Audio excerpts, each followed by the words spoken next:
کانا ہے بکل شیء علیما، ہر چیز کو خوب جاننے والا۔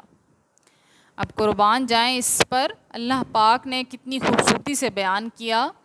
کیا بیان فرماتا ہے اللہ پاک کہ اے میرے بندے، جو کچھ تمہیں مل گیا ہے تم اس پر راضی رہو، دوسروں کو دیکھ دے کے اپنی زندگی کو خراب نہ کرو، کیونکہ ساری دنیا میں یہی ہے، کوئی بہت خوبصورت ہے، کوئی کم خوبصورت ہے، کوئی بہت پیسے والا ہے، کوئی تھوڑے پیسے والا ہے، کسی کے پاس بہت ذہانت ہے، کسی کے پاس تھوڑی ذہانت ہے۔